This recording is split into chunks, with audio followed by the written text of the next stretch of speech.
Look at that. On time. Augustus, how about that? Huh? Don't think I didn't see your comment on the other show. Starting 3 minutes late.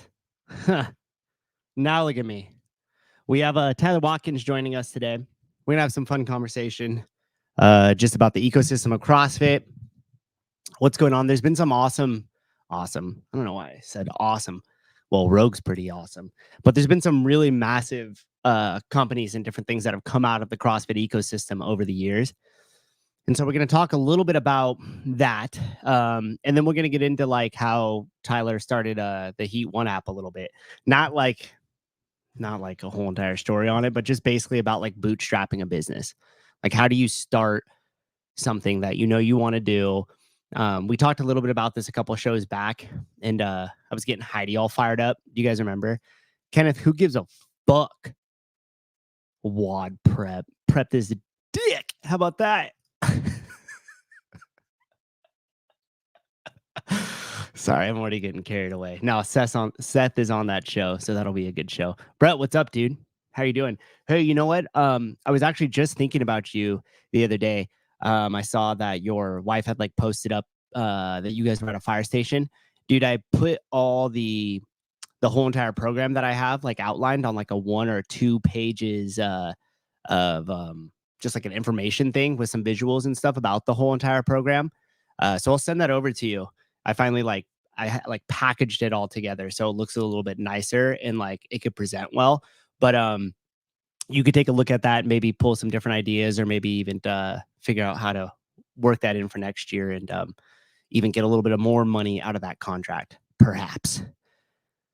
But yeah, so we got Tyler Watkins joining us today, so that'll be fun. We'll get into that a little bit. Him and I often have these like discussions around like business and different things off, like not forward facing. And we were chatting the other day, and he's like, dude, I'd love to come on and chat with you about some of these things. I'm trying to pull up my sheets right now, so if it looks like I'm just rambling because I'm distracted, you are correct. Oh, there he is. Hey, what's up, dude? We've had that meeting. We have that meeting every week, and it never goes over 30 minutes. And today it went for an hour because I'm on with you. That's how that goes. Dude, that's always how all of it goes. Like if you're slightly behind on schedule, you're going to hit every single red light on the way to wherever you go. If you have plenty of time and it's no big deal, you will hit every single green light. Mm-hmm. I just clicked on this just because I saw that squirrel picture icon. I didn't know it was a squirrel picture, but I was like, heavenly giggles. Heavenly giggles. Brett, that would be awesome. Thank you. Yeah, no problem, dude. I'll shoot that over to you. I can't remember. Do you have my phone number? If you got my phone number, you could text me and remind me if I don't send it after this show. But I'll jot it down and send it over. What an interesting day. Well, thank you, Augustus, for joining us and not ditching me for fucking John Young talking about someone doing thrusters fast once again on another show. How many times can we watch? Oh, this one's a prediction show. Well, I predict they're going to do CrossFit, Johnny. Oh, shit. What a fucking groundbreaking statement, Matt. Sorry. No, instead you're going to get to hear me talk about monetary theory. So go ahead and open your notebook. Turn to page 36 in your textbook. Oh my gosh. I always crack up about that. I always tell people, I'm like, this is not the no rep show. If you want to talk about some other random stuff, and go over there. Yay, giggles. I guess that's me. Is that me? Am I giggles? Me. Oh, you're giggles? Yeah, because I tend to not say anything, just giggle at other people's bullshit. Oh, look at this dude. John Young is on later. Is he really on right now? No, but whatever that new, who is this new WOD prep, WODcast? Oh yeah, WOD prep. WOD in your pants, whatever the hell it is. Seth's on that show, and I think they start at the same exact time that I start on Tuesdays at 11. Their fault. Whack. But I know how. With you? Yeah. Did he fucking check with the Godfather? I would have let him know that would have been a bad time. I would have given him this. John's a silly little bitch. I know I could upload like a ton of different sounds of this too, but I won't. Okay, this will get things going right here. So I usually start one of these with some sort of clip from Gavin Newsom or like California or something in general. Start off real inspirational. Today will be exception. Yeah, I just got to pause it at the right time so we could just hear this. somebody put together, I don't know if you've seen it, but somebody put together like this like compilation of them being like, we have a 10-year plan to fix homelessness. And then like, you know, that was back in 2009 or something. And then it's just cuts of like him being like, we have dedicated $2 billion. And all these idiots are like clapping behind him. And like the problem has just been exacerbated. So I'm sure this one will, oh, no, it's no more excuses. Don't worry, Tyler. This is going to be profound. Dude. First 5 years, you know, there were a few excuses, but no more of that. We're through that phase. And I know you might be asking, like, well, what about his time as a mayor of San Francisco? You know what? I don't live my life in the past. I only look forward. Okay? That's. Can you imagine if that was like the whole political thing? Like, this is the problem with you guys. You want to live in the past and talk about what I've done, right? Talk about what I'm going to do. Sure, we accidentally killed all those college kids, but that's in the past. You know what? Quit living in the past. Oh my gosh. So we have this clip here from Fox News. No more excuses. California Gavin Newsom delivers tough talk on social media, urging local governments to clean up homeless encampments around the state. Urging local governments. Okay, so let's see what this hurry up, guys, before I run for election. We are all fucked. Newsom issued an executive order just this morning for the removal of homeless encampments across the state. Some tough talk on social media from Newsom on how government should handle homeless encampments. Look at that fucking dude right there too. You could tell he's like newly a meth head. Like he's still got some fight in him. Like he's got some muscle definition still. Yeah, muscle lift. Yeah, he just got into the club maybe like 8 months ago. God. Hey, you know, Savon talks about all the time, but this is a good visual representation. None of these people, as they show these clips of these homeless encampments, have jobs. So all of that shit that you guys see is stolen property from other people. It's fine. Repurposed. We don't live in the past here. Stuff. No longer any excuses. He just posted on X. Oh, shit. No more excuses. We provided time. We've provided the funds. Now it's time for locals to do their job. And what exactly is that fucking job, dude? That's crazy. Wait. So in the time that they provided and in the funds that they provided, they never thought, oh, this goes down to the locality. We need to make sure that when the time and the funds go down there, that they work. They were just like, no, throw time and funds at it.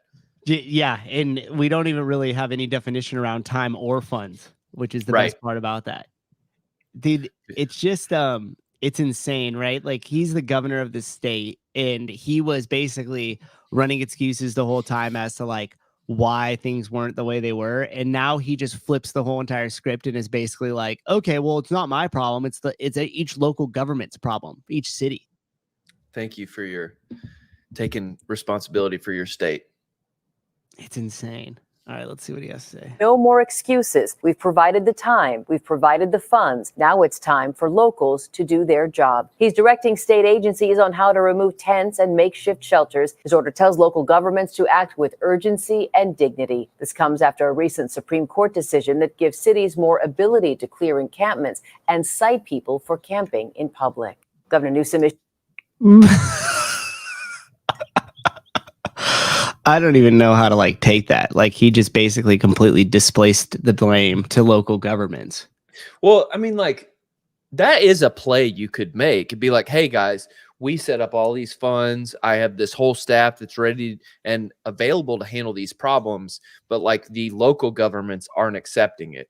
That's a play you could make. And I think it wouldn't be a bad one, but to just say like, oh, they screwed up. Like that's not a leader stance. No, fuck no. Like the buck has to stop with him, right? So like if something happens with like Heat 1, like what is your go-to? Are you like, my fault. Yeah, that's not my department. Let me blame somebody, right? Like no one others screwed it up. It doesn't matter. It's my fault. Yeah, exactly. We definitely had issues with that in the past where it's like prizes weren't delivered. Was it my fault or not? It doesn't matter. It's on me. It's on you. Yeah, the buck has to stop with you, right? That's what I even talk about with like owning an affiliate. Like I always make the joke, like I could be in Europe and something happens at the affiliate, and let's say I was gone for a week and I'll still be answering the phone. It's still your fault. Like, yeah, it still comes down to you because at some point the buck has to stop with somebody. And that's always one of my Like a lot of times I'll use the term like the government, right? And I got plenty of family members here that I could debate with friendlily at dinner tables. And all of them, they always say the same thing. They're like, oh, you keep saying the government's just like people. I'm like, right, like flawed people with the same type of stuff where they're trying to do, for the most part, let's be honest, the minimum amount of work they can just to basically move the needle to hit their quotas to keep their job. Because when you have bureaucracy and you have government, you have no accountability for outcomes, good or bad. So even if I excel at my job, it doesn't matter in a bureaucracy setting or even in a corporate setting, because you're kind of just another clog in the wheel. Like no one's going to notice it. And then at the flip side, essentially you start to realize, I could just downshift, do the minimum amount required of me, and I'm still going to make the same amount of money. Kenny Kane. Do you remember Kenny Kane? He used to be on the so Wadcast podcast. He had CrossFit. I don't think it was San Francisco. OG guy. He was a comedian from California somewhere. He used to be big buddies with Barbell Shrugged and all those guys. Kenny Kane has a saying about this, that the point of the thing eventually begins to keep the thing. Right. So you start like, we're going to solve all homeless. And then in the beginning, or Sevon has a really good thing about this with the slugs. I don't know if anybody remembers that episode, but he says like, okay, we're the organization who saves the slugs. Slugs are going to be endangered and we're going to save them, right? And so everybody goes out to the fields and they find all the slugs and they take them over here and they put them in this field where they're safe. Meanwhile, they don't know that they're all being eaten by crows. But then there's no more slugs that need to be saved. You saved them all, right? They're over safe in the field. What do? Do you just let the organization die? You can, and a responsible party would, but most don't. Right. Because they would have done their job. It would have served its purpose. You would have backed it off to a skeleton crew for maintenance and then applied those resources somewhere else to the next problem that you were looking to solve. But you're right. At some point, and these people know it, these like these non-profit different things where like their salaries are outrageous. They're using a ton of this money to do different shit just to write it off, which essentially is just personal expenses to some degree. Yeah. And there's no accountability for what happened. It's basically like, hey, we see we gave you $1 million last year and the problem got worse. And you're like, yeah, we're going to need $2 million. That's what's great about them saying we committed the time and the funds. But it's like, if you really made any difference, you would say we decreased homelessness like 30%. There is no goal or there was no goal reached. It's just we committed time and money. That's it. And now it's now you got to figure it out. And this clip it backs it up beautifully here. And this is a little bit of a self-indulgence because I posted this clip. I thought I was going to knock it out of the park with like sharing stuff about economics because my Milton Friedman clip like did well. And the rest of these have just bombed. But it's Milton's charismatic, man. Oh man, this is Thomas. Thomas is too. So I don't know why they didn't do well. Maybe you just hit an algorithm peak that day or something. It probably just caught the wave at the right time. Even a broken clock is right twice a day. Okay, so we'll listen to this clip here, and then I have a little saying to back it. The great problem with education throughout is that people are not accountable. They can run those schools to indulge themselves, whatever fad they like, or for whatever way they like to teach, and that goes all the way through to the college. And in fact, that's what choice is all about. Is it about putting the parents and the taxpayers, the general public in charge, and not allowing these little groups to create their own little fiefdoms where they do what they please, regardless of what the rest of us think? Yep. And that basically sums it up. I mean, he's talking about the public education system in that regard in higher education, colleges and universities. But the same exact thing applies when it comes to what we were just talking about. Groups that are here to solve the homeless problem that get a ton of money, and then their job is to spend all that money or say they need more the following year because their budget is predicated off the fact of like, hey, if you spend all of it, you'll get it again. If you spend all of it and you need more, you'll get more. And their job is just to keep the thing, like you said, and just increase funding to their initiatives. I love Thomas Sowell. If you want to, you should. I've read a couple of his books, or I've listened to a couple of his books, and they're all free on YouTube.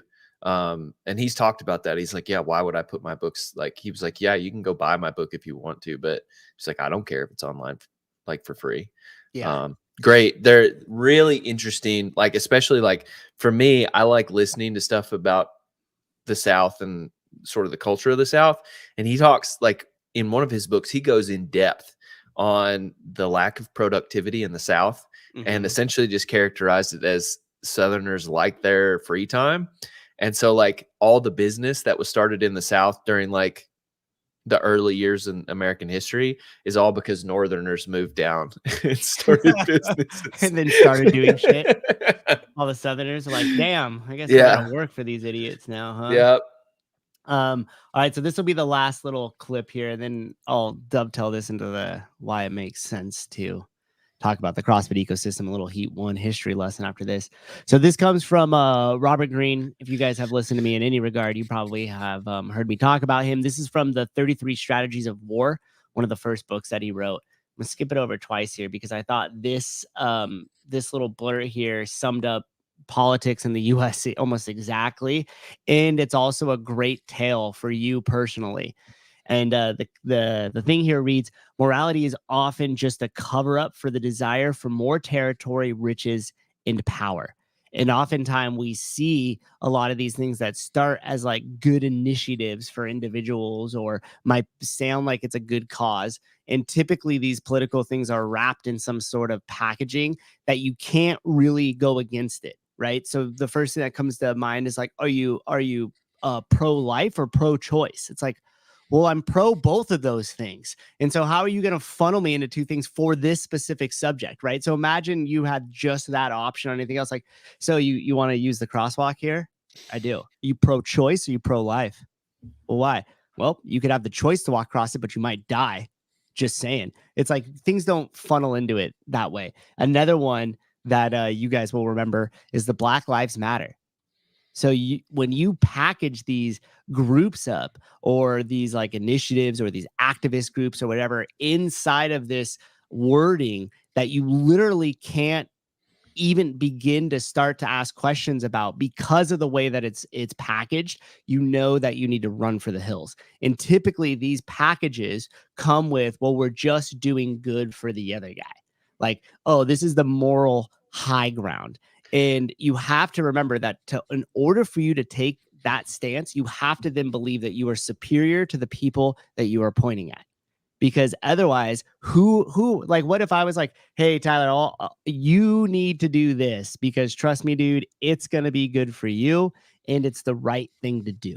And what if Tyler's like, no, it's not. That doesn't really work for me. Well, who am I to decide what's right or wrong for him in the first place? And then also, doesn't it already make a fucked up situation if I package it in a way that if he asks even a question or seems like he's like debating in any regard, I could immediately paint him as a bad person?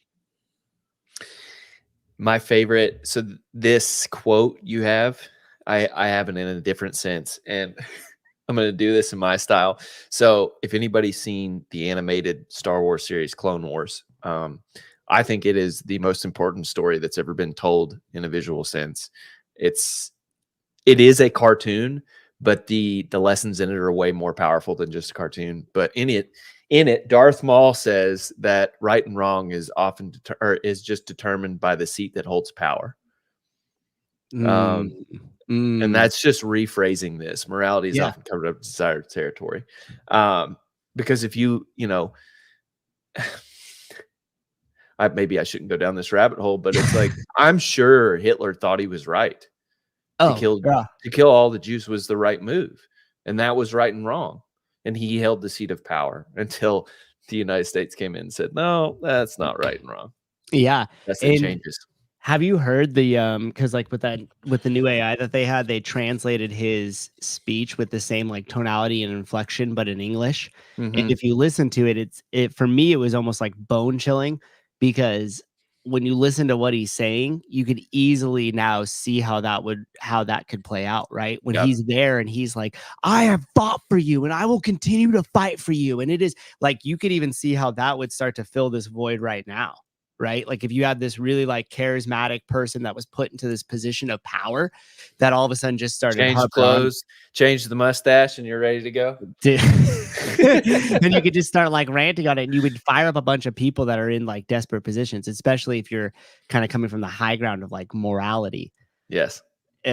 which is crazy. So just I like to always think about that, like, lean into it. One of the things that religion will often teach, especially in terms of like Christianity and stuff, is like they'll take a moral high ground, but they place that on you to change within, right? So like typically they'll be like, hey Tyler, like you have to do whatever, and in order to get this person to change, it actually has nothing to do with that person. You need to reflect inward. You need to do X, Y, Z. And then all of a sudden it becomes more about like turning inward or self-development or some sort of process there, which if you package it in morality and then you point that back to the person as a solution, like, hey, we can't help you with this. You're going to have to go inward, help yourself to fix this problem. That's probably more indicative of the correct path to take. Typically. I'm interested to see how all three of these play as one.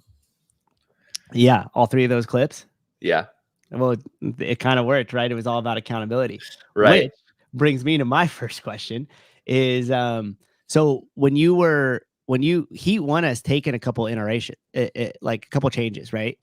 It started out as what again? A sheet, essentially. Like it was in sheet form for years, like 5 years.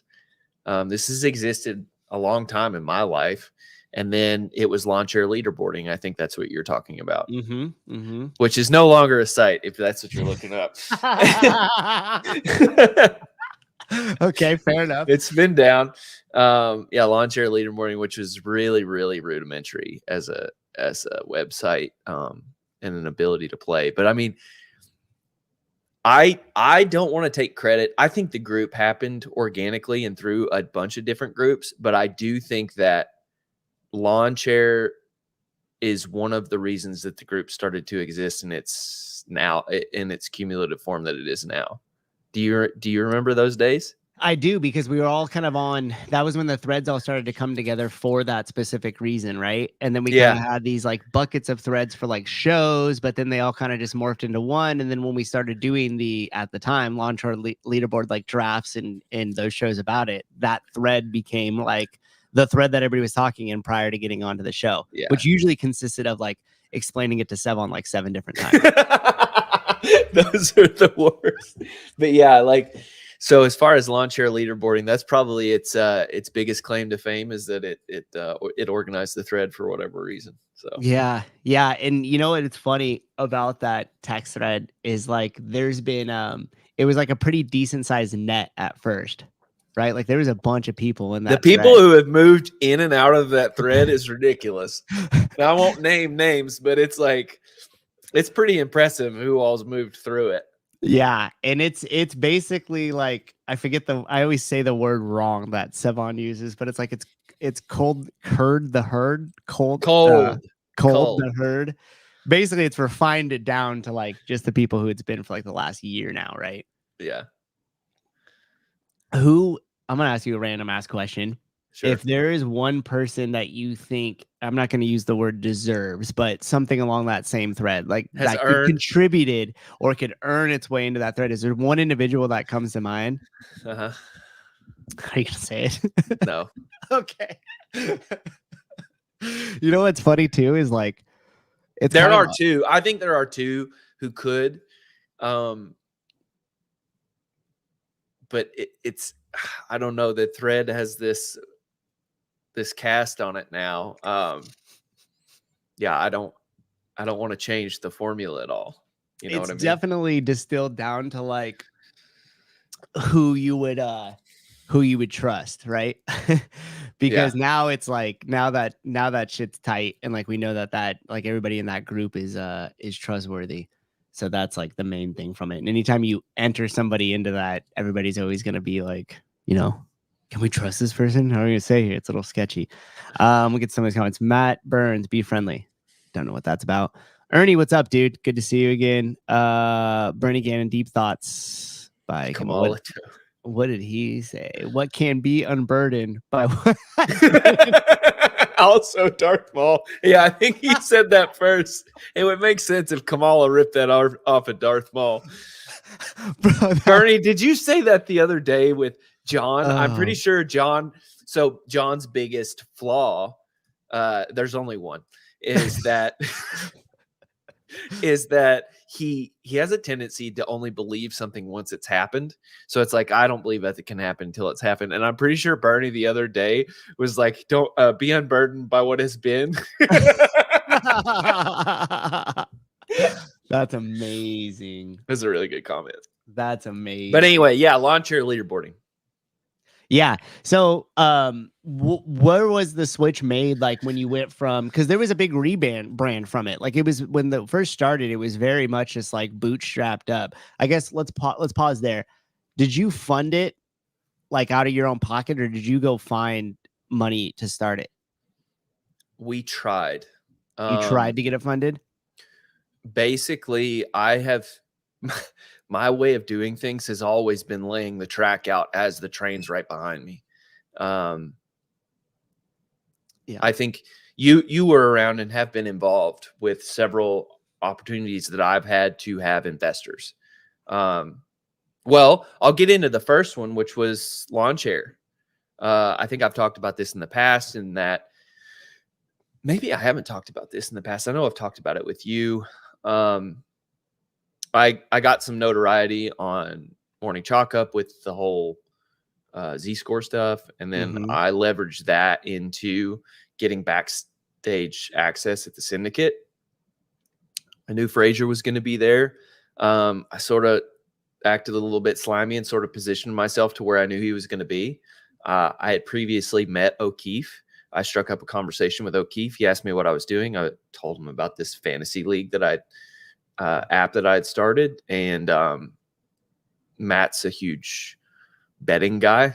And so he said, hey, Matt, like, look at this. And that started a conversation with Matt. Matt was really into it. And he asked me to go out to the Granite Games. I had really no money, but I paid for a ticket anyway the next weekend. Went out there, paid for a hotel, all that. And he was asking me to pitch him. I did this huge, so I'm an accountant by trade. I did this whole prep work on like financials for 5 years, like business plan on that level, a whole write out. Like I had a packet this thick of business plan stuff. I go out there. I never pulled it out. We talked for like an hour and I asked him for $1 million. Go big or go home. And he was like, yeah, so I'm not interested in going in that big. And so we lost him.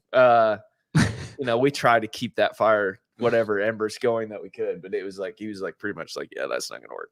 And how do you view that now as it's gone through its different like changes, like a blessing in disguise, or would you think you would have benefited from that early on? The failure with Matt. Yeah, I wouldn't even call it a failure. Yeah, to me, it's a learning experience. I mean, I think everybody has their green moments where they're like, and to be honest, I've looked at that business plan again, like as time has gone on and been like, it's actually not that bad of a business plan, but it is as much gas as you can put on the fire at once. Like basically it would be like remember when Noble took over, or like they just like put all this money into marketing and all this stuff. Yeah. It would have been that on a similar level. Like we would have just gone for broke. And do you guys think at that time you would have even been ready for that volume or the different things that you didn't know yet, right? Like so much more about it now, user interface and how people are responding with it, interacting with it, the bets they're choosing, like you have so much. I'm glad that it didn't happen because my partner at that time, so I don't have the same partner now, was not prepared to do what we needed to do. And I thought he was. Now, yeah, we could definitely make that happen. But looking back, like I would have been embarrassed because we would not have been able to pull it off. I've learned so much in the past year, especially around like marketing and all that. So I'm still so bad at it, but it's like I've learned so much on what it takes to actually run a team, what each team needs to do well. That we would have just fallen flat on our face with $1 million. Yeah. I always kind of run this LPness test, and I tell this to a lot of people, right? Because on a couple shows back, I remember like a couple people in the comments were like, oh, I want to start this thing, but I don't think it'll make any money. Or like, I want to start this thing, but I don't really know like where to like start with it. And like, basically there is no correct way to start. You just have to do it and you have to start like investing in it. Right. And so like you had said, you had an opportunity, you spent money you didn't have or didn't want to spend on a flight out to the Granite Games and to a hotel, to stay there just to give this pitch, right? And what people don't realize is like those little things add up a ton and are great learning experience. Like it forced you to make this pitch deck and a business plan that you really didn't have together at that time, right? I was so stressed. I had no idea how to make in accounting school, they don't teach you how to do that. And it's not really a normal thing to have to do. Like people don't really, unless you're presenting to a bank, you really don't have to have a business plan. Like you can just kind of make it up as you go, unless you're presenting to somebody formally. So it's a weird skill to have. So it's like, I did all this research and in like a week's time on how to make a business plan and how to forecast in the future. I knew how to forecast, but like there's forecasting and then there's forecasting in a way that makes people want to invest in you. Those are two very different things. And so it's like, just as fast as I could go, like nonstop working, trying to figure out how to make this work. And but yeah. And that's why, like, when you were like, oh, that thing that I failed in that, I'm like, no, because these are all necessary skills that you're like acquiring. And sometimes it's like, and you're very similar to the way that I am. Like you had mentioned that you're building the railroad track as a train's coming, like you're laying it down and just hoping you lay down enough track so it doesn't fly off the rails. And like, that's the way that I like to operate too. And prior to that, you had no knowledge. And sometimes people get caught in, I mean, no knowledge in terms of like setting up a pitch deck or getting financials that would project, or excite an investor. And sometimes that pressure of the train's coming, I have this opportunity, I got to figure these things out.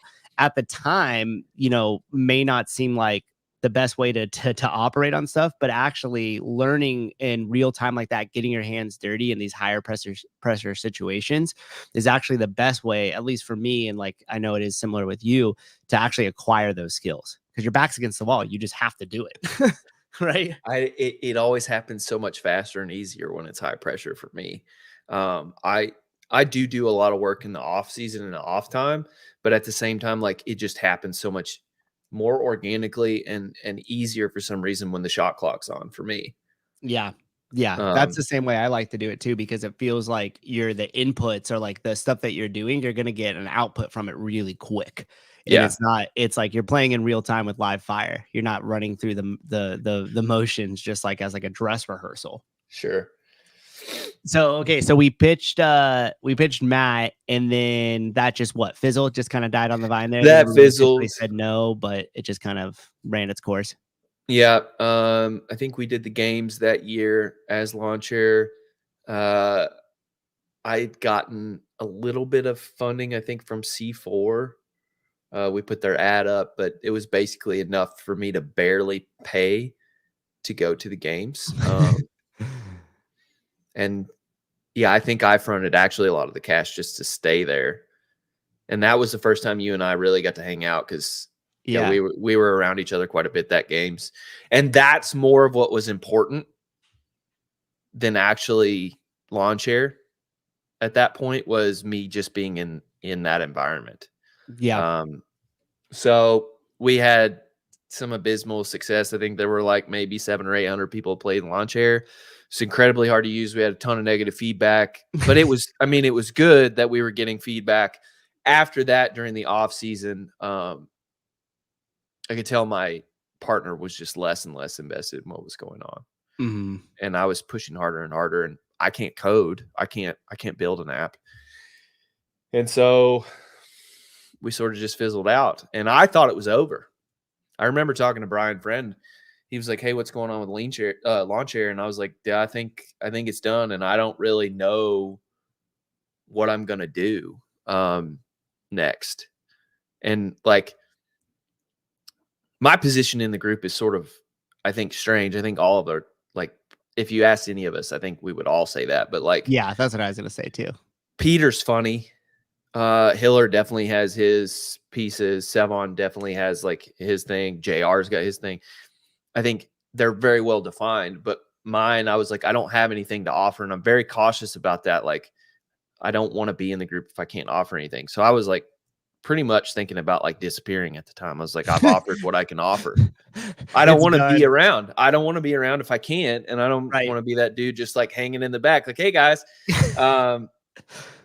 And then during the open, this guy started posting these really neat metrics. And I cared because I'm a stats guy, but he was posting like what you needed to hit to get top 10%. in the Open to make it to quarterfinals. And it's like, this is what the metrics say. This is probably what you need to hit. And his tag was MWG on Instagram. And so I reached out to him. I was like, man, this is really cool shit. And he was like, actually, can I ask you for your opinion on all this stuff? He was like, I watch you guys on the show, blah, blah, blah, blah, blah. I was like, yeah, sure. And he would be like, I'm going to build a website for it. And then like, I was like, okay, that'll probably take by the end of the Open, so I won't see anything. And then it was like the next day he had it up. You're like, oh shit, this dude's for real. And then like he would make all these crazy changes and it would upgrade like immediately. And so I was like, hey, what do you do for a living? I asked him, his name was Adam. I was like, what do you do for a living? And he's like, oh, I'm an app developer. I was like, motherfucker, here we go. There it goes. And that's the thing too, dude. Like there's who is it, the book called like The Alchemist and whatever. We don't need to go too far down this rabbit hole, but like when you are constantly obsessively thinking about something in your mind and you're spreading those ideas and you're talking about it within groups of people that you think might be interested in it, you're always kind of on the charge to like improve it, to build it, to make it happen, even if it's not moving at the pace you want, or it feels like a lot of doors are being shut. Like the universe will conspire for like with you to give you what you want. It's just going to take some time and you got to stay like committed to it. Right. So like, imagine if like you're that first guy you had coding basically was like, yeah, I'm done. And you were like, okay, yeah, fuck it. It's done. Like you would have never, like it would have never lined up for you to meet Adam. Like right. In the back of your mind, even if you were like, okay, this is probably fizzling, fuck, this sucks, you're still like looking through and going, oh, look at this, dude, this is stats, cool, I'm still into this, I'm gonna click this, wait, how could this apply to what I'm working on, right? And then all of a sudden, boom, you meet the right person and away it goes. So you met Adam, and then how to go from there? Is that when it changed from that's when it went to Heat 1. It went really fast. I was going through text messages. I mean, like this was in, you know, we were texting a lot about what he was doing. And then May, I was like, hey, dude, I am, you know this, but I'm not a very trusting person. So I was kind of testing him out for a long while. And then one day I was just like, hey, I'd like to talk to you. And that's when I pitched the idea of like, I want you to develop this app. I've tried in the past. Like, I think something's here. If you want to do it. And he was like, yeah, I'm down to do it. And then like, basically like the next week we lined out, like 50-50 split, like, let's take it and let's just go. Like, basically I just took handcuffs and cuffed us together and like, let's run as fast as we can. And he works so much faster and harder than anybody I've seen do almost anything. And he likes the lane that he stays in. And so like, we've just been able to fucking sprint. Yeah. And then so we, like 3 months before the games, basically we made our formal agreement and we started cooking on Heat 1. And basically by the time the plane needed to take off for the games, we were ready, pushed it out to the world, and we had 5,000 people in there in 2 weeks. Crazy. Awesome. So, and then it's just been trying to like refine and get more growth and do all that stuff since then. Yeah. And the cool part about it, cool. Cole. The universe conspires. Me and my son read The Alchemist, great book for both of us, especially if you're a younger person. Like if you're an adolescent and stuff, like I wish I would have thought that way or had somebody that pointed me in that direction early on. Because a lot of the time, like, and I almost got accused of under preparing for stuff when I was younger. And what people didn't realize is I was probably preparing more than anybody else, but it just like lived up here in a different way. Mm-hmm. And I never really heard anybody say it that same way or like talk about it in that sense. But when I was with Greg for his talk, the very first BSI talk that he was doing in Scottsdale a couple of years back, I was watching him very closely as it got closer to the talk to be like, okay, what is this dude's process before he goes and talks about these things? Right. And so it was funny because I think it was like, it might've been Caleb's like wife a year or two later or something. And I'm watching him kind of like, he doesn't really practice. There wasn't a lot of formal stuff, but we would sit down to go have lunch or something like that. And all of a sudden he would like lean in and he'd be like, So, and he would just start going for like 10 minutes on this like topic randomly about predictive value while we're sitting there having tacos. And I'm like, what sparked this conversation? Right. And he would just go and then would kind of end and he'd be like, yeah. And then that was it. And then it dawned on me. It was like, oh, He's shit. practicing in all these weird moments. Greg's rehearsing all of his material. Yeah. He's just finding a random person that wasn't exposed to it before and being like, let me tell you about this, and going through it and kind of developing and refining his own words, but also like testing and seeing the reaction of like, is he understanding? Is he engaging with it? Yeah. So anyways, how do I need to change my timing on this part? Yeah. Yeah. Or is it receptive? Like, do I have to go from a different approach? And so bucket that in Scottsdale, then fast forward like a year and a half or so later to Scottsdale again, when he was giving the talk at his house, and he flew Caleb and his wife out there. And I think it was him, or it might've been Bella Patrick Rios's wife. Doesn't matter. Either way, one of them was just like, when do you practice? Like, what does that look like? They just asked him. Like, just straight asked him. And it's always so funny when you have somebody out of context, because I was like, you can't ask Greg that. What are you doing? But like, he was obviously totally fine with it. Right. And he was like, he goes, yeah, I practice a lot. And then he kind of paused and he goes, but it wouldn't look like practice to any of you guys. And I was like, oh shit. Okay. So I was right. He is just picking up random conversations. He's rehearsing it in his head. He's constantly refining the material. And we would be in the middle of a conversation with a couple of us standing around. And like, you think he's in the conversation, then it breaks, and then he goes, and furthermore, and then would like go back into this portion of the talk where everybody's like, oh, we're back on predictive value here. What just happened? And so I thought that was really cool, because that was one of the first ways that I was like, oh, that's very similar to kind of the same thing that I have. And then it was funny because when he had to build the presentation and like actually put it to slides, it was exactly like how you were, where you're like, oh, I need this win by 2 days from now. Cool. I guess I'll put all this into a slide, and take everything from out of here, like right into packages it into slides. So anyhow, it's kind of cool meeting more people that are like that. The way I always feel about that with myself is like, there's certain things that I do that I'm like, I don't think this is going to pay. This may never pay off, but it feels like an investment. And it might be like as stupid as being like, yeah, I'll buy tickets to this thing I have no idea that if I can even go to, or like a skill that I don't think will even pay off. Right. But then later I'm like, yep, this is like totally useful in this moment. Or like a relationship. I notice I do that a ton. Like there's a ton of prep work that in that one moment seems so minuscule as far as investment goes, but ends up making a huge difference in the future. And that's like you're saying, like sitting there at a meal and going into p-values with 5 people for 5 seconds and then coming back out of it. Yep.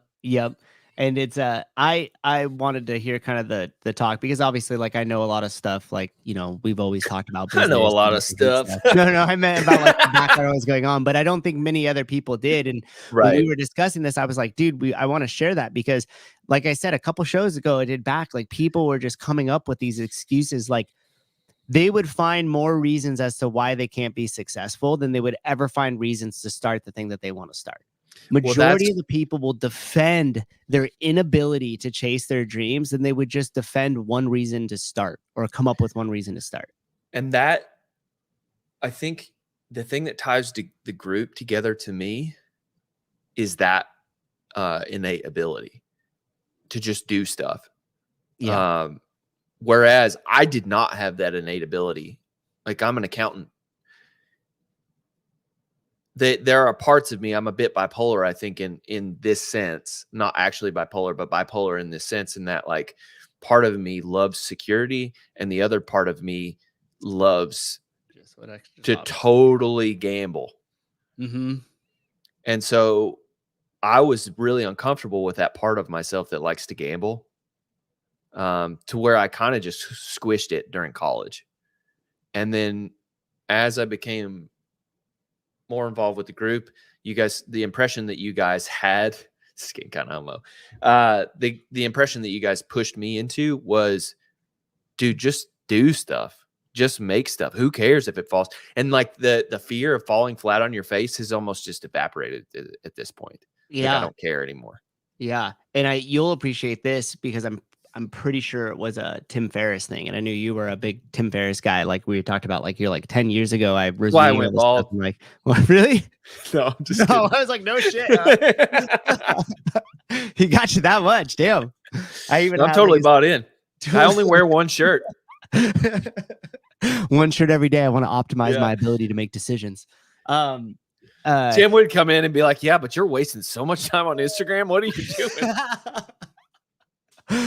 There was funny because he had, I think it was in four hour work week, which was funny because a lot of people that I recommended that book to immediately were turned off by the cover and then were like, oh, you're an idiot if you think you could build anything only working 4 hours a week. And I'm like, yeah, it's just a catchy title. You got to read the book. Like it has nothing to do with that. Yeah. But he, I think it was inside that book where he said, listen, majority of the people, the only thing that's going to actually really stop you from accomplishing these things is going to be what's between your ears. It's going to be your mental space and the doubt that's going to creep in of failing. And then he goes, so sit down for a minute and actually walk through catastrophic failure. Like, what does that actually look like? Like, what fear are you actually running from, or what fear is stopping you from doing the thing?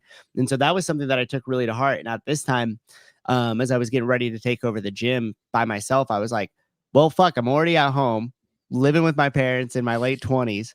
Like, I'm already a loser. How much worse can it get? Yeah, I've dropped out of like 3 colleges at this point. Like, I can't go back to the local one. I'm on probation still. They're not going to set me back because I guessed on all my tests. So it's like, it was just basically like, well, I'm actually already there. Right. So like everything from this point forward is playing with house money. The chance that I get an opportunity at owning my own business, let alone a CrossFit gym, which I was and still am really passionate about. It's like, for me, there was no downside. Like I was already basically living the downside. So it was just like only you're upside. Getting to the point that I was thinking about earlier today. So we partnered, we have a business relationship with Proven right now. Mm-hmm. We announced it earlier today. They're giving away $1,500 if you sign up for their league. Congrats. Super. Yeah. Thanks everybody. It's a super simple ad for them. I feel like we compensated each other fairly. We're giving them stuff. They're giving us stuff. But a lot of people have been afraid about getting involved with Heat One. They're like, I'm not sure how it's going to pay off, blah, blah, blah, blah, blah. And it's like, hey, why don't you just fucking believe in something for a second? Why don't you just fucking try? Like, if failing with us means almost nothing, like nothing bad's going to happen. And they're like, well, they're scared of their brand looking a certain way, or they don't want to experience that failure. And it's like, fuck off. Like, we're talking about betting on the CrossFit games. Right. You don't want to be. And so it's like, I don't know. I've noticed that it's here lately. I only want to gravitate and be involved with people who want to fucking try and gamble a little, believe in something. Yeah. And there's no story in your life if you don't. Dude, 100%. Like, take the risk, because like, even if it's catastrophic failure, like time will heal most. And then you're going to have an awesome story, whether it happens or whether it doesn't. You're going to look back and be like, dude, one time, this is going to be a little bit of a digression, but I was at my grandfather's house. This was like probably about 10 years ago. And we were helping him get some stuff out of the garage. And like, his garage is kind of like this time capsule, or like it was, right? It was a big extra room he built out. And we're digging back there. And all of a sudden I find these throwing dart trophies from like the late 70s and early 80s that were almost like as tall as me. They were like 4 foot, trophies and shit. And I was like, who the hell was this? And he's like, oh, your Aunt Deb was a champion dart thrower. And I was like, what the fuck? And then like, you hear all this, oh yeah, did you know she dated Butch? I forget his last name. And I was like, what? And it was like, yeah, he was the guy who was running the Hells Angels division out here in Oakland at the time. And I'm like, and I knew her as a lesbian from Redmond. Like, what? I was like, what's happening here? Like, yeah, but it just, all of a sudden I was like, she was such this intriguing person, and we would sit down and you would listen to these stories, and she had so many of them from like all different, like from when she lived in San Francisco, when she lived in Chicago, when she, all these different things. And it was just awesome to hear like how like rich and like, how many stories she had, like how like fulfilling that life was, right? It was crazy. And I was the same way. Like, a lot of people, when they're like, why'd you paint like graffiti a lot? Like, that was random. And I was like, dude, because I knew I was going to have a bunch of stories. And like publicly, like on these platforms, I've never talked about them, but I got a bunch of stories. And so like, to me, it's like really cool to have that, to be able to like share those, or like just build experiences off of that.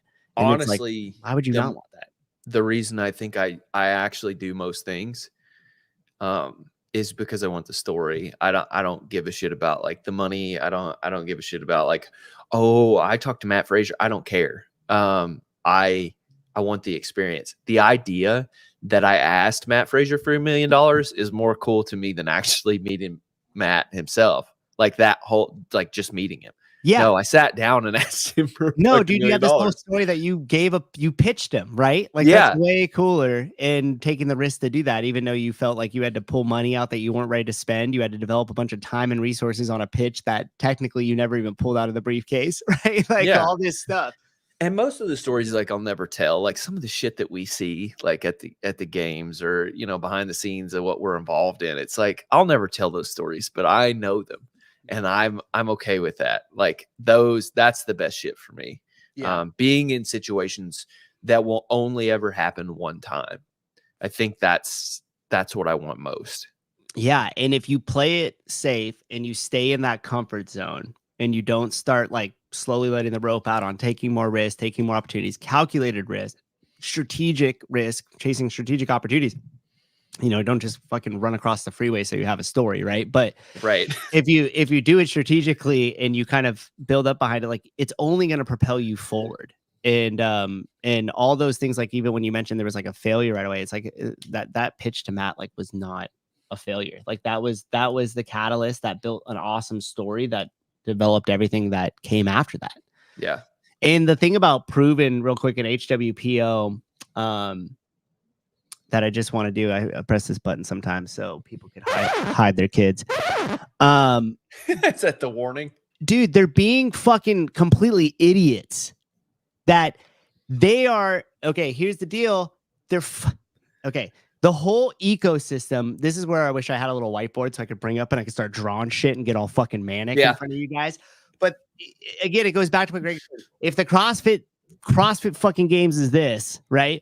And we know it's doing this because the people who are supposed to be getting it in front of everybody else are not. And by the way, I'm not going to talk about HQ because Augustus made me feel all fucking self-conscious in his last comment. And he's like, oh, what's the problem with HQ now, Souza? Dude, he can really get places sometimes. It's just the ones that like know me like better than I think they do. Yeah, and they say some shit that touches a nerve, and I'm like, you just poked at my insecurity. But the fact that they're not actively investing into things that are, and them being proven in HWPO here. I'm leaving HQ alone. If they're I'm going to push back on proven. Go finish your thing. But if they're not investing in things that are also going to create a bigger ecosystem for them to play in for the long term, and they're just focused on, well, how's it going to make my brand look? And what happens if we spend a certain amount of money and we don't get ROI off of it? It's like you're investing into the whole entire place that's going to keep you alive. Because if the CrossFit game starts to shrink, the first things that are going to these fucking camps right off top, because nobody's going to care enough to do that anymore. So those will be the, like, once we see these dilutions and then the camps just eventually fading out altogether, you know that that's kind of the kiss of death. And what's coming after that is just less and less participation all around. Right. So pushing, God, there's so many points I can make right here. Two things. One, I would push back on Proven because number one, they took a chance with us. They understood. But then also, like, look what's happened since Nick's been involved in Proven. They've grown tremendously. They added the Paper Street Coffee thing. They invested in us. Like they didn't invest in us, but they took a chance on being involved with us. And it's like they're doing the right thing. I talked to Kiefer is how I ended up talking to Nick about this deal with Proven, and he was like, he'll take any call. And it's like that's the spirit that you need to have. That's right. Because there for a minute, Proven wasn't growing. Proven wasn't growing in the beginning, and look at them now. And it's, you know, I'm not trying to say like don't do Mayhem, don't do Proven. I don't give a shit which camp you fall under, but that's the spirit that you need. Because like look at all the things that Mayhem does and pushes into, and they're trying to do the occupational games sort of thing. Like they're just trying to pick up the slack wherever they can. The other thing that really aggravates me, I don't think I'm really good at anything except for seeing opportunity. Yeah. And the skill that I have there is, and the only way I can articulate it is people they only think to fix the thing they see. Right. Versus maybe the thing itself is just bad and you should replace it. Exactly. Right. Right. So it's like, I have this idea of the games. I think it's totally flawed the way it's set up. And I think we keep running into that because we're we're basically like, the games exist how it exists, and all we can do is kind of make tweaks to the existing thing, versus like, maybe we should burn the whole thing down and reset it. But people are too scared to do that. Right. And sometimes that like growth comes from reduction first. Sometimes you have to like prune the whole thing back.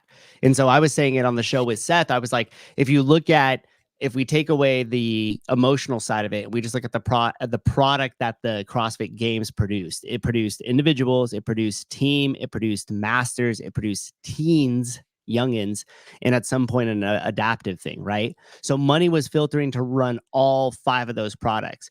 Well, we saw them offload the masters and teen. We saw them offload the adaptive because they knew that those products didn't work. Eventually, if I were them, I just would kill teams altogether too, and I would just go down to individuals and invest a shitload of all of my resources just to your number one winner. And I know that's kind of harsh, but I think that kind of goes to the spirit of what you're saying. Like sometimes that reduction has to come first you got to cut all those bad branches away. So the ones that are actually thriving can continue to grow and become healthy. And you're right. They're afraid to do that. You and I disagree about the end, but I think the spirit of what we're both getting at is the same. I wouldn't go that direction, but yeah, I agree. Like, hey, we were well ahead of where we are now.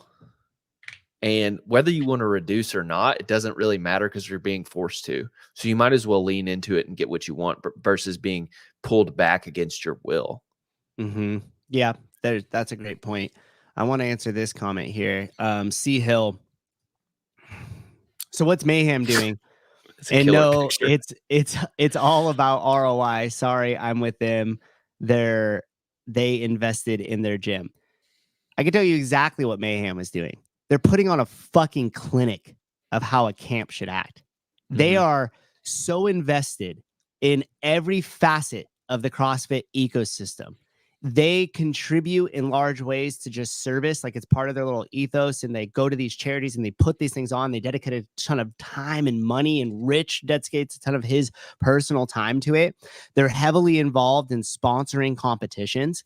When they're at competitions like the games, they have massive booths set up with complete free stuff to bring people in to do workouts, to do coaching clinics. Not only that, but they're accessible through their podcast, and they did their live thing. So they are absolutely a shining star of what a camp could really do in investing back in the ecosystem that feeds it. And it's no surprise that they're one of the biggest and most successful ones. Like when we were at the semifinal in East, right? They had like 15 of the 40-person field that were all underneath the Mayhem umbrella competing out there. Yeah. And out of those 15, Rich did the community event. Like that is putting on a fucking clinic of how you need to operate as a camp and the other stuff. And it's probably because just the fantastic team that Rich has built behind him.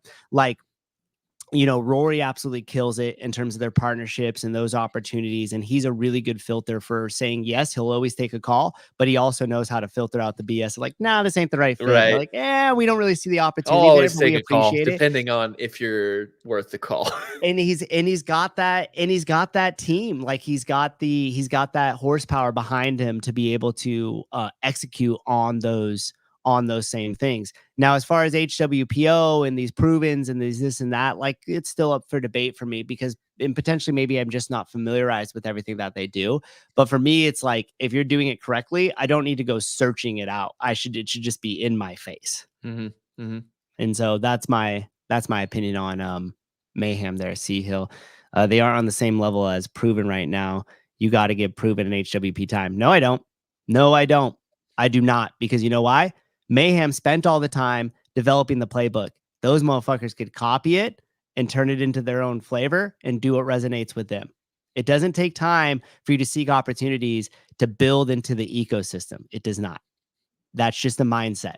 It's not once we get to point B, then we could do it. No, you're either doing it from the start or you're just not investing in it at all.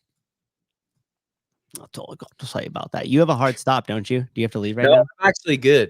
Okay. I was wrong about my timeline, so fuck it. Let's go. All right, then I got this one last piece. So I want to talk a little bit about so with all of this, you should definitely be taking the risk. You should definitely be investing in yourself. One of the things that I think can be, and pretty much is the only way, like if you want to make a massive contribution to society, if you Donate the link below. if you want to make a massive contribution, use my QR code for my Venmo here. If you want to make a massive contribution to society, to the people closest around you, and to the ones that are one more step out, it's definitely all about self-improvement. Self-improvement is the number one way to add value to the people around you, into your communities. If you are not developing into yourself, then you're not really pulling the lever as far as like, how can I contribute to everybody around me and the people that are closest to me? So with that, you have to also focus on metrics, because you can't just be a complete idiot. You could be like half of an idiot, but you also have to have some sort of metric to focus on. So when you were making these iterations, was there one star, and this could just be maybe the financial of it, but was there one metric that you were looking at to be like, okay, if this moves here, we could do more. If this moves down here, we're fucked? Like, was there anything? We're at a point right now where it's just users. I think eventually that will be a different metric, but right now it's the number of people who are in the app. Like, we need 20,000 people in the app. The other metric that I watch a lot is I wrote a thing I posted a thing and I got in trouble for it because Hillary posted it, which was like, I looked at the demographics of the sport and particularly that young group. What's the funnel coming in, or how big is the group coming in? So it's really low. Like, it might be as low as it's ever been in the early 20s. So the two metrics I watch are users, and then basically who's watching CrossFit, how many people are watching the games, how many people are watching Wodapalooza, how many people are. And so for me, whatever I can do to get people in the app and then increase the viewership is what I want to do. Yeah. And that makes perfect sense, because the bigger that ecosystem grows for everybody watching CrossFit in general, the more growth your app's going to have. The more growth your app's going to have, it's going to provide more engagement with the games in real time, which then therefore helps keep people connected. And so it's kind of this self-feeding loop a little bit. Yeah. And the reason why too is, like, I just did this a couple days ago inside the school platform here. There's going to be a quick, short, and shameless plug.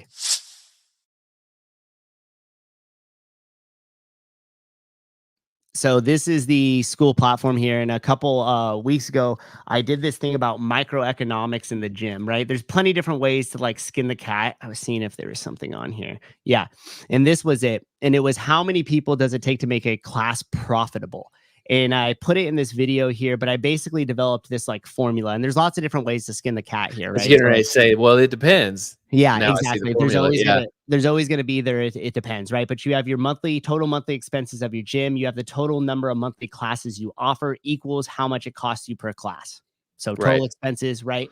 And easy break even. Easy. So you take your monthly membership cost, and then you divide that by the number of average visits, and then it gives you a month membership cost per class, right? So like typically a drop-in is a $20 rate or a $25 rate, but how much does a class cost if I'm on unlimited membership at $190 a month, right? Now so you take that number and you multiply it by 5 because you need. Yeah, because and then you'll see right here after you carry the one that you're fucked. But so anyhow, this wasn't going to be a lesson on that, but there's lots of different ways for you to find your analytics, look at it. But the important piece of this is really knowing like what is important for your numbers, what exactly are they, and then really understanding them and knowing them. Right. This is a good point. Yes, this is such a great point. Go ahead, keep going. You hit on something I used to focus a lot on. So when being an accountant, I call these gas pedals. What is the gas pedal that you hit? One of my first jobs where I was a controller of a company was great because the guy was pretty blue collar. It was a chimney manufacturing and service business. So we manufactured chimney parts, but then we also service chimneys. We did about $10 million every year. And he was all blue collar and he knew how to work and he didn't give a shit about numbers. And so like I had to speak really simply to him. And so I essentially had to come down to numbers that were like what you just said, which is cost per class. But yeah, finding your gas pedal and your true gas. And it's never as easy as you think it is to find what the true gas pedal is. And especially like one of the things that we talked about, we changed the incentive plan for techs that would go out and service chimneys. And we would be like, okay, what if we do the pay structure this way? And it was great because he would be like, no, they'll cheat it this way because that's how I would cheat. And then I would be like, he would be like, go back to the drawing board. So I'd take another week and I'd be like, okay, what about this plan? And it took us maybe 5 iterations before he was like, I think this is ungameable. But it was all about finding the proper gas pedal. And it's like, you know, users is a bit of a weak one, but where we are, it does make sense. Whereas in this season of growth and where the business is in this stage, that is your most important metric. That is your gas. Right. And if you're talking about an early stage CrossFit gym, that metric's perfect. You know what your expenses are. You just signed up for all of them. Right. You know you don't have that many coaches. And then like you don't know what to set your prices at. And it's like, this is easy. How much expenses do you have and how many members are you kind of expecting? Divide that out. That gives you what you need. Yep. And then you have your metric. And then the most important piece of all of that, what you were just talking about, the point that I was making, is that if you don't have real clarity on the numbers of the thing that you're doing, your ability to make decisions becomes very if your data's bad, if your data's bad, go to your point, and I like the gas pedal analogy for this to actually illustrate, because if your data set is bad, or you're kind of like, the numbers are kind of in this, right? A little squishy. A little, maybe you're just, you're softening them so you feel better about yourself, right? Then all of a sudden you step on that gas pedal and it just runs you faster into a wall. And there's a great thing that Keith Cunningham uses, that he says you could be working really hard and very enthusiastically running in the wrong direction. And so just because people look like they're working hard doesn't mean they're doing shit. Dude, I love it when someone's like, I don't get outworked by anybody. And there's been times when like I play that game in my head too, because I'm like, you want to fucking compare days, motherfucker? You see what I do? But then I start thinking about it, I'm like, nope, I'm definitely not outworking anybody at Foxconn. Well, fair. And they're not making fucking any gains. They are basically slaves there. One of the coolest things that came on the 7 podcast that I remember is when you had PBD on. Because he verbalized something I had been thinking for a long time, because I was thinking about it the other day. About 10 years ago, I was like, it would be great if I had like 5 part-time jobs, because I was like, I get really bored and dispassionate with things really quickly. But if I can like kind of hit them each day, real short term, like it's perfect for me. But there's a cost with that, because nothing you could do can last super long. So you have to have the maximum effect with every step that you take. And Patrick, David talked about that, where he was like, there's only a certain number of steps it takes to get to, like, I can't remember the analogy he used, but like it only takes like a few steps to get to where you have a job that pays you $1 million a year. Right. Like you only need to talk to this person, and you have needed to have this tool in your belt, and you had needed this. It only takes 5 steps, but you need to do those 5 steps exactly right. Oftentimes we take 4 wrong steps before we take the right one. And then we need to get the combination right. And so like this all ties together back, because it's like you think you have the right metrics, and it's like you're taking the wrong steps. Really think hard about the metrics you have. Are they clean? Is this the right rock to step on? And then make the next one. Yep, anyway. Exactly. And the reason why I wanted to just push a little bit on the metrics here, I'm going to tie this in with something funny in a clip here, but more applicable to the people listening, is so many times, and I touched on this a little bit a couple episodes back, which is like they go, oh man, I just want to be rich. And I'm like, okay, here's the thing. Here's the magic wand. Wave it, and you could have the amount of money that you need to be rich. How much is that? And then everybody immediately gets stuck, right? And if it's like, oh, well, I don't really know. So it's like, okay, well, then spend a minute figuring out, what does a rich life look like for you, right? Right. And for you might say, oh, well, for me, it's once a week going to a 5-star Michelin restaurant. I want to be able to fly private anywhere and everywhere I go. I want to be able to have a driver. I want to be able to have a house manager. I want to have a personal chef. But here's the thing. All of those things have numerical value to it. Just find out how much it costs, add it all up, determine your monthly. And I bet you majority of the people, even with those like extravagant things, would add it up and be like, oh, it's and this, I'm going to say only here relevant to the list of stuff. It's only like $5,000 a month. But when you're like, yeah, it's holy shit, it's only like $25,000 a month for me to live my rich life. Like that all of a sudden becomes a little bit more obtainable when you then reverse engineer and break that into a few steps of like, okay, cool. Well, then how do I get to this or how do I get to that? So for me, it's more or less like, and this is something that came up with my in-laws, with my brother and sister-in-law. Like they just recently had a baby. I just had a niece, and I didn't really have shit, but I now have a niece. I guess the way you phrase that.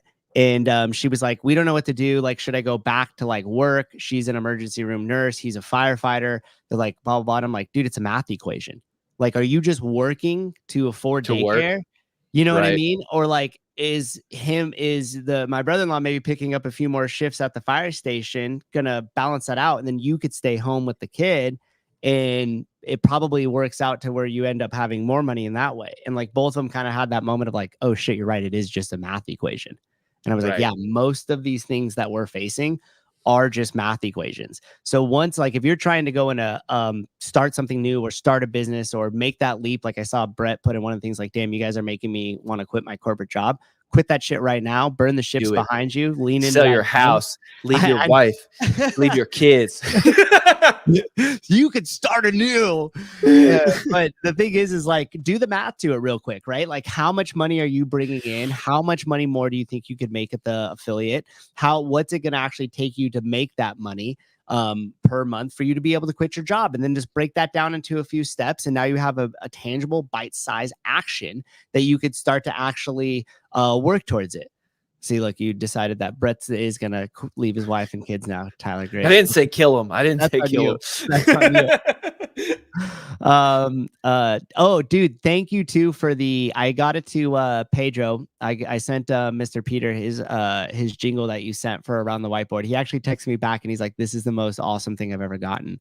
I'm pretty sure Shepherd Hill's Music is the ones that's been sending the Shut Up and Scribble intro, an intro that I have for mine, which I will upload. Sorry, I haven't played it yet. I forgot it last time, and I'll get that uploaded.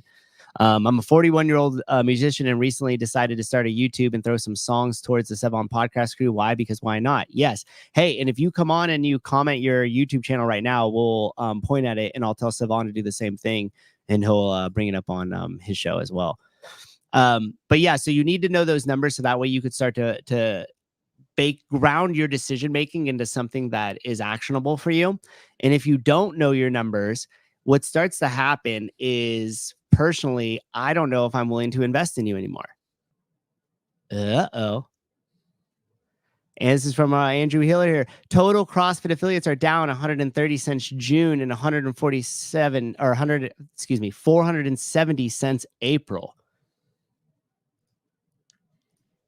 Always in the CrossFit community, a whole ton of debate, speculation. We changed prices, and there's a lot of discussion about it. When you look at the core fundamentals, they're really healthy. We're growing. We grew last year. A 24-year-old fitness brand that is already the largest in the world. We are growing again, and I expect we'll grow even faster this year. You know, we'll see when the data comes out. But if you look at the CrossFit Open and participation, viewership, all of it's up year. I don't want to shit on Hiller. Why not? Wait, why not? Well, I just want to push back slightly, and it could be his first comment says here, not according to the affiliate map, right? And that's why he's referring these numbers here from, right? Okay, and I'm okay with what he's saying, and I think there's probably a bit of truth into what he's saying here. Yeah, but we're just talking about squishy numbers, and we know that they've not been really great about handling the back end of certain things, especially the affiliate map. I'm pretty sure they just rebuilt it. So you would assume that hopefully they're good numbers, but they might not be based on the affiliate map. And so unless, but the fact that he knows that they're down 130 and 100 and 470 in those time periods means at least they're taking them off of the affiliate map. Right. Which then begs the question. Okay. So if here's the thing, Andrew Hiller, we know, does not have access to inner workings of CrossFit.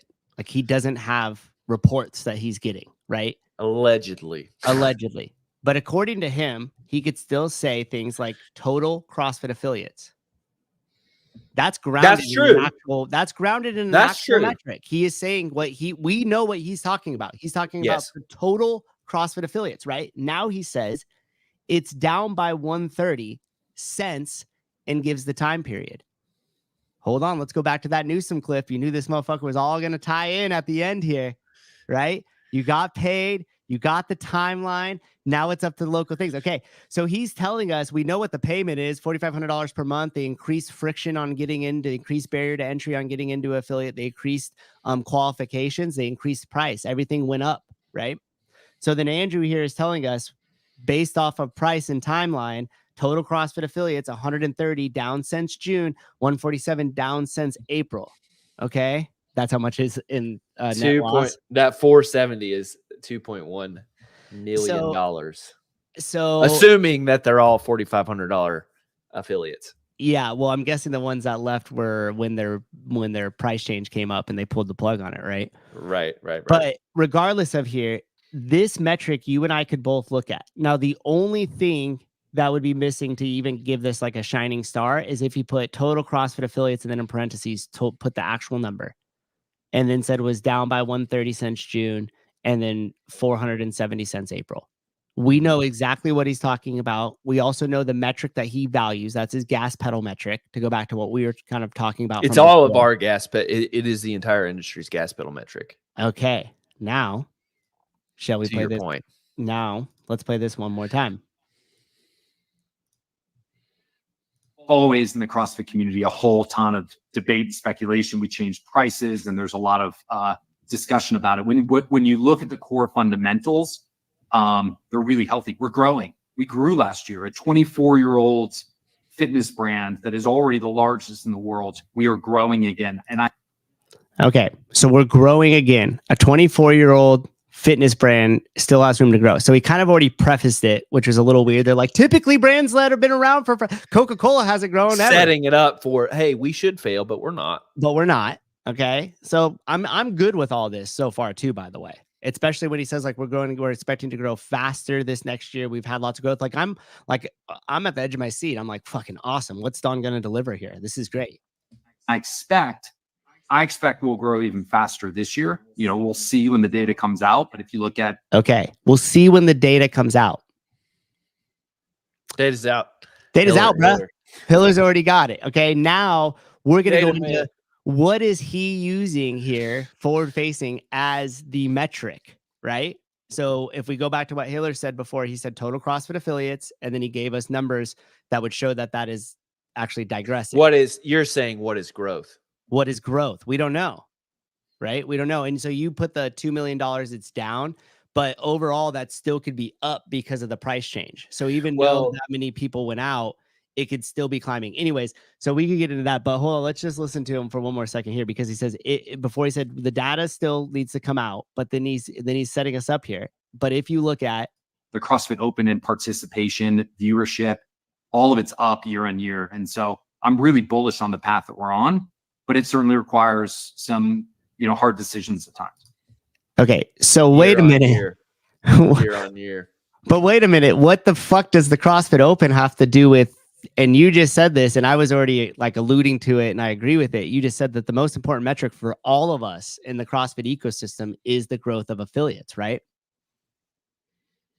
So it's then like all of a sudden he switches and says, now if we look at, and then wants to talk about CrossFit Open's participation and viewership metrics on a YouTube channel, which you don't go further than Hiller's analysis of that to find that a lot of that. I mean, how deep do you want to go? Because not deep. We got to wait for another week and a half before. CrossFit gyms should express profitability, and if you make an expense, it should be expressed in per member.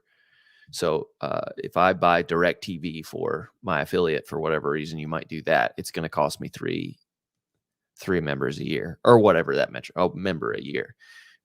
That's how I see the affiliates in this situation. But based on what Don's saying here, And based on what we know about private equity, they want to get to profitability. And if your expenses are down and your overall revenue, and it doesn't matter what revenue source that's from, is that ratio is better. You're making 30% where you were just making 40%, but the overall number is down. It doesn't matter because you're looking at percentage. You're not looking at overall. Right.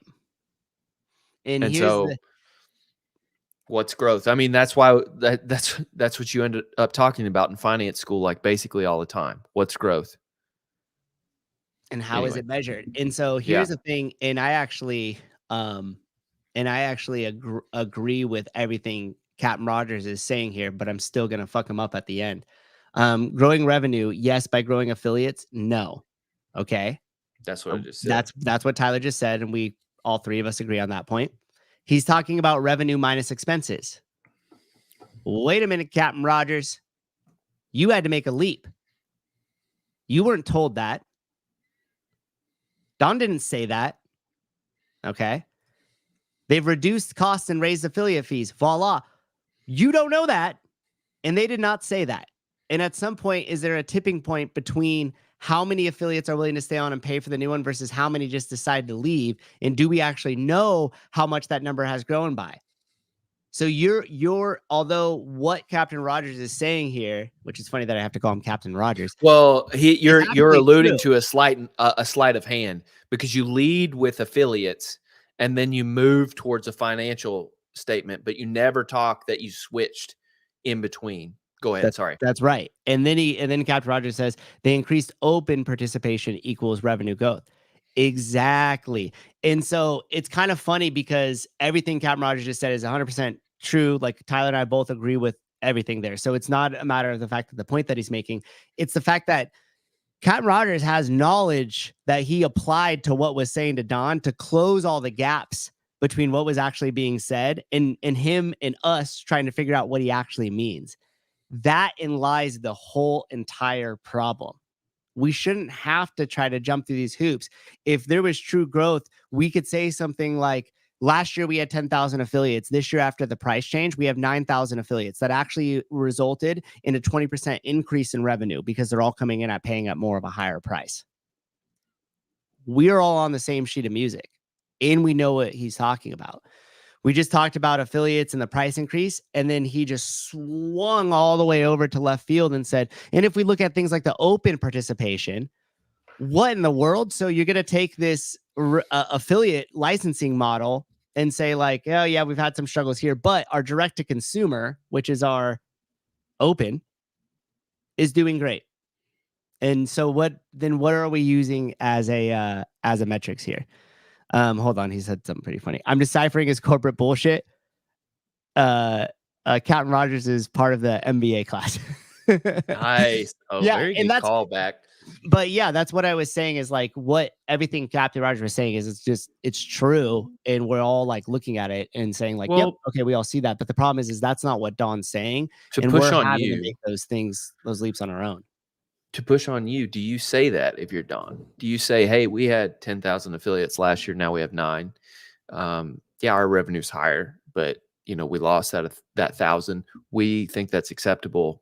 That's an acceptable loss. Do you say that? Because like to me, I start thinking about High Rocks and I start thinking about F45, and I don't want them to know exactly how many affiliates we have. I don't want them to know exactly how many affiliates we lost, stuff like that. Do you say it? Here's what I do if I'm Don.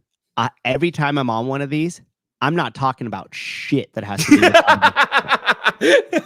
the only thing I'm talking about is the vision and direction of CrossFit. Fair. You get me on there, and all as I'm doing is selling. I'm selling every person that's listening to it on why they should be a coach. I'm selling every person that's a coach as why they should open affiliate. I'm selling every person who's not yet a coach on to becoming a coach. And I'm selling every person that hasn't stepped into a CrossFit gym to step into a CrossFit gym. Every breath forward facing or every word that comes out of my mouth and every breath that I take forward facing is 100% direction and vision of the company. Here's where we're going. It's going to be fucking cool. Get on while you can. I'm not going to dare you dodge my question, Souza. It's the way to play it though, right? No, that is the way to play it. Because when was the last time Greg got on one of these things and was like, well, let's talk a little bit about CrossFit's numbers? You never did it. You knew it was in growth because there were just so many things. And every time he got the chance, he told you why CrossFit was so fucking important, right? He told you, hey, you guys hold the cure to the world's most vexing problem. We are lifeboats in a tsunami of chronic disease. And he was just constantly reinforcing the importance of what we do. He never got on there and said, participation in the open is up, so we're real excited about that. Not a chance. That's not the job of a CEO. What's happening is Don's going on these. First off, they're getting 20 views, and all you're doing is getting 20 views in context for Hiller to get 200,000 views out of context. Stop feeding the beast, first and foremost. Okay? Here I am, Don's fucking PR agent, manager, whatever you want to call me. Stop feeding the beast. Secondly, talk about where we're going. Excite me. Don't tell me all the shit that's like, well, it's kind of happening here, and you're giving metrics that are clearly just being picked apart. So that's what I would inform Don to do. Number one, stop going on these podunk podcasts, because all you're doing is giving Hiller just a ton of clippability. You're not saying anything when you go on them, so stop. And stop talking about the health and performance of the business, and only talk about where we're going and why we need to be a part of it. That's what I do. So Don, come on our show next week. And no, here's Don. Let's just face the facts, dude. What you guys need to do is get together your team. We'll talk to your team. I'll get together a little bit of money. Just let me buy it. Just cut your losses. Cut your losses. If I come up with $50 million, 50, sell it to me. Yeah. We'll start right now. Where's Frank? Frank, get on the phone, Frank. We're calling the affiliates. We're going to do it $5 at a time. If we say Frank 3 times, they'll show up. Don't. Frank. I got a metric for you. If we just get 1 million people to donate $5, This is easy. we'll be so flushed with cash, it'll be insane. Oh my gosh. Yeah, I'll chip in 10. There we go. I guess it's just doubled up. Welcome to the show. We'll get there immediately. All we need is one duplex, and then we double that into 2 duplexes, and then we quadruple that and quintuple that, and then we have the revenue alls that we need, and then we get a loan from the bank, and we double down on that, and then we buy CrossFit. And then we get 7 doors, and we short-term rental them, and then we turn that to a tax advantage. This is the problem with you idiots. You're not following Make it too small. You're not following my proven system. So if you see the link down there in the bottom for our 15-part course, which teaches you how to go nowhere, but only costs $5,000, we'd be greatly. If 3 affiliate owners tell 3 affiliate owners Immediately. If you just get 6 of your friends to sign up, you're basically making all of their spread too, and you're going to get that vacation to Hawaii. You want to get in on this early, Dale. If you get in on it early, you'll get the profits from the bottom, but they'll get the profits from those below them. It's just about cycling. See, so we just borrow the money from the Fed, and then once we do that, we print it, but then we tax the people on the money that we created out of thin air, because we think it's more about dollars than it is about production. We'll buy the machines that they use to print the money from the Fed, and then we can go around the Fed. Killed it. EC Sounds, thank you for the €1.99. You sent this a while back. Hopefully you're still around, but thank you so much for the $2. It is going to go to the Buying CrossFit Fund. Pumped to be on board with Heat 1 in Spin in Texas. Yeah. They're on the app, and they're an amazing supporter of us, so we appreciate them. Awesome. Thank you, ESC Sounds. Extra slop here, kickstarting the fund to buy CrossFit. Thank you. Your $4.99 is appreciated, and it's because viewers like you that we still get to keep on keeping on. Captain Rogers said that he goes, get Don on the show, and Captain Rogers will call in and Z pound him. Love you, dude. And great input, by the way, Captain. Thank original you. Example, the idea is that we want to buy CrossFit, but we need to uphold the idea of buying CrossFit. So we can never actually buy CrossFit. So please continue to donate so we can continue to talk about the idea of buying CrossFit. At some point, they're like, these guys got 60 million and they never bought it. We're like, it's time for the local affiliates to do their jobs. I'm Gavin Newsom. Oh, look, we got an accountant too. It's Mike. Okay.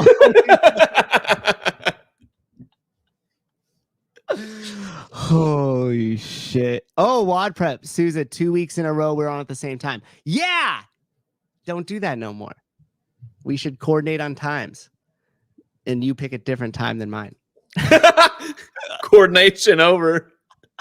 I'm just messing with you, CJ. Yeah, I know. I saw that. I saw you and Seth were on. I actually brought it up so I could compare our numbers because that's the type of douche that I am. Okay. Anyways, we should probably wind this down. CJ, WOD Prep Souza show has always been at 1 Eastern. Yeah, get him Augustus, even though Augustus doesn't even here to watch the show. But he's just here to talk shit. I saw him over at WOD Prep. I saw him there last week too. You don't think I keep receipts, Augustus? I'm all taking names and shit. Like, okay, yeah. Souza actually doesn't work at all. He just fucking writes people's names. You this piece of shit. I am Trish. I am Trish. Sorry, Matt. I was with WOD Prep. I know. Okay. Anyways, all right, guys. We'll end it there. I do not think. I don't know if you learned anything. Yeah, hopefully you took something away. I was just excited because we got those first clips and then we connected the dots all the way at the end. We did. I was surprised. Nice and closed, right? Yeah. See, you think you don't. Oh, here's Captain Rogers to smack us down before we leave. 81 watching, 31 likes. Savage. I'm gonna start somewhere. Uplift, dude. What's up? Hey, I just got your text. Caleb reached out and said you guys wanted to do an episode of Kill Taylor, so I'm stoked. I'll text you right after this, dude, and we'll get it set up. I'll send you all the stuff. That'll be good timing because you will probably end up sponsoring the games episode. I can't believe somebody hasn't thought of that. Yeah, if you would have timed it, I think Uplift is probably going to be it, and we're going to give it to him. Just waiting for Augustus to be a member bot. Don't you sell your product on here, CJ? Don't you sell your products on here? Actually, I'm huge on guerrilla marketing, so you sell your products away, sir. I respect it. All right, guys. Tyler, thank you so much for joining us. Hey, thanks for letting me. Yeah, do whatever I did. Hang out. I'm positive this will not be the last time that you are on. We will probably be having these discussions quite a bit. I enjoy them, and peace out, everybody. Augustus, yeah, CJ won't promote Simon for free. That's okay. CJ, you can promote. This show has been brought to you by WOD Prep. Head on over to the WOD Prep YouTube station right now and hit subscribe. Just use the code Souza for 10% off your next visit. Again, WOD Prep. Thank you guys for sponsoring today's show. There you go. Return the love. All right, y'all.